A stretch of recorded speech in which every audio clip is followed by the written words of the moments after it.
Hello friends, जय हिंद। तो आज अपन स्टार्ट करेंगे गंगा कहाँ से निकलती है। ठीक है, लोगों को अक्सर डाउट रहता है गंगा गौमुख से निकलती है, गंगा हिमानी से निकलती है। भैया हमारे हिसाब से गंगा कहीं से नहीं निकलती है।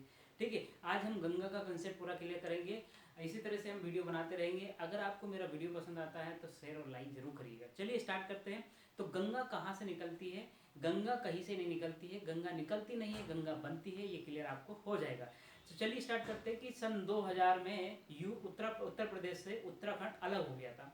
ठीक है, तो उत्तराखंड को हम दो भागों में बांट सकते हैं। इसका एक पूर्वी भाग है जैसे हम कुमायूं कहते हैं, पूर्वी भाग है जैसे हम कुमायूं कहते हैं, और एक पश्चिमी भाग है उसे हम गढ़वाल कहते हैं। इस गढ़वाल में बहुत सारे पहाड़ हैं और इस पहाड़ जो है बहुत सारी हिमानियों है, मतलब हिमानी ग्लेशियर बने हुए हैं। ग्लेशियर जो है किसी भी नदी का उद्गम स्रोत माना जाता है। ठीक है, तो यहाँ पर ऐसे पहाड़ जो हजारों वर्षों से बर्फ के पहाड़ पिघले ही नहीं है, उसे हम ग्लेशियर कहते हैं। ठीक है, ठीक है। तो ग्लेशियर कहते हैं। आपको भी पता होगा कि पहाड़ बहुत ऊंचा है, जितने ऊंचाई पर हम जाएंगे तो टेम्परेचर कम होता जाता है। हर 165 मीटर की ऊंचाई पर 1 डिग्री सेंटीग्रेड टेम्परेचर कम हो जाता है, क्योंकि नीचे अगर हम बात करें तो नीचे हमें इस दीवार से गर्मी मिल रही, उस दीवार से गर्मी मिल रही, उधर से मिल रही, पीछे से मिल रही, ऊपर से सूर्य है। तो इस तरह से गर्मी गर्मी है यहाँ पर। लेकिन जैसे जैसे ऊपर जाते हैं तो वातावरण खत्म हो जाता है, तो केवल सूर्य की ही ऊर्जा हमको उसमें हमको मिल पाती है। तो इसलिए धीरे धीरे ऊपर जाते जाते हर 165 मीटर की ऊंचाई पर हमारा टेम्परेचर डाउन हो जाता है। ठीक है, तो जब टेम्परेचर डाउन हो जाता है तो ऊपर की बर्फ नहीं पिघलती है, तो नदियों नीचे की ही बर्फ पिघलती है। ठीक है, तो चलिए स्टार्ट करते। हमने बोला कि भाई उत्तराखंड जो है 2000 में बना उत्तर प्रदेश से। इसको भी हमने दो भागों में बांटा, एक कुमायूं में और एक गढ़वाल में। तो गढ़वाल में जो है बहुत सारे पहाड़ है, बर्फ के पहाड़ है, तो वहीं से नदियों का उद्गम स्थल होता है। तो वहां पर एक पॉइंट है बद्रीनाथ।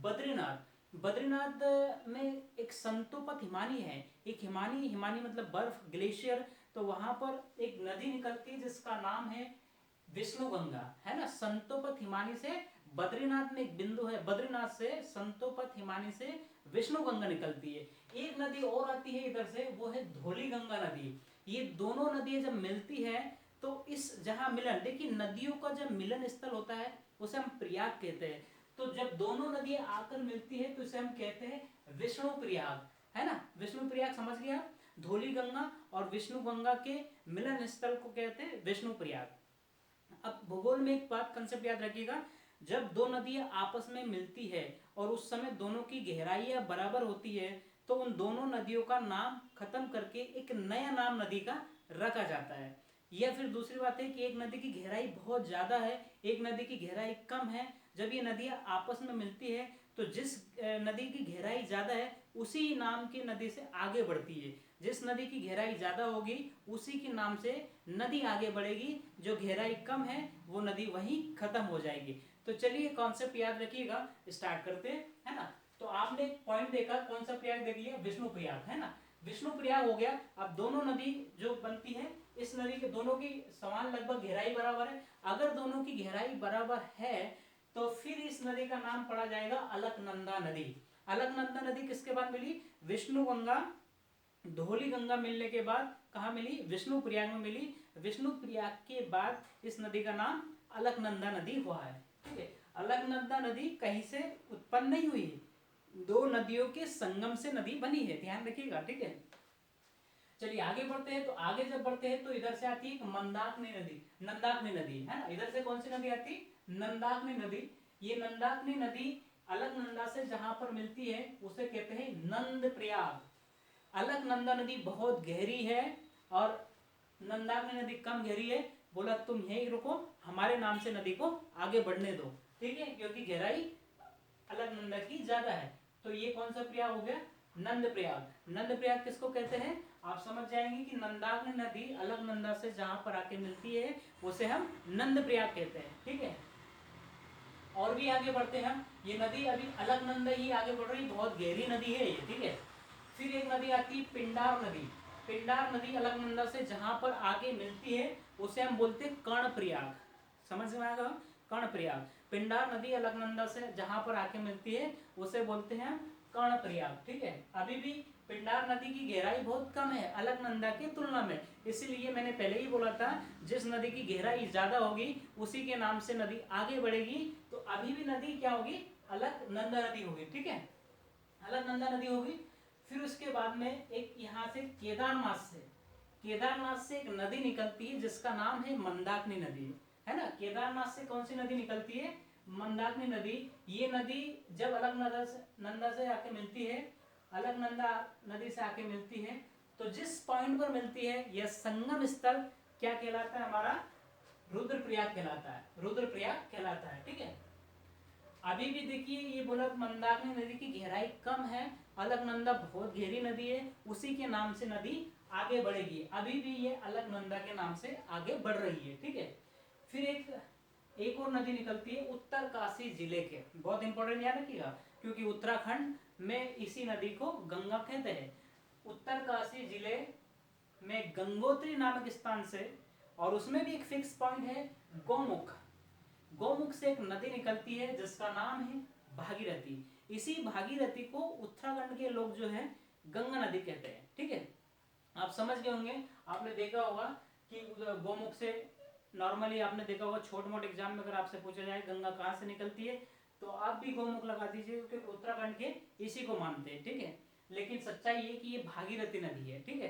तो भागीरथी नदी कहाँ से निकलती? उत्तरकाशी के गंगोत्री के गौमुख से निकलती है। जब ये नदी आगे बढ़ती है ना, तो एक नदी और यहाँ से भिलांगना नदी आके मिलती है। कौन सी नदी है? यहाँ पर मैं बना देता हूँ, भिलांगना नदी आके मिलती है। भिलांगना नदी भागीरथी से मिलती है। भिलांगना बहुत छोटी नदी है भागीरथी की तुलना में, तो मैंने पहले ही बोला है कि जो छोटी नदी होगी गहराई कम होगी वो वहीं खत्म हो जाएगी, जिसकी गहराई ज्यादा होगी उसी के नाम से नदी आगे बढ़ेगी, ठीक है। तो जहां मिलन होता है, संगम मिलन, इस बिंदु पर टिहरी बांध बनता है। आपने दोनों को टिहरी बांध, तो टिहरी बांध यहाँ पर बनता है, ठीक है, टिहरी बांध बनता है।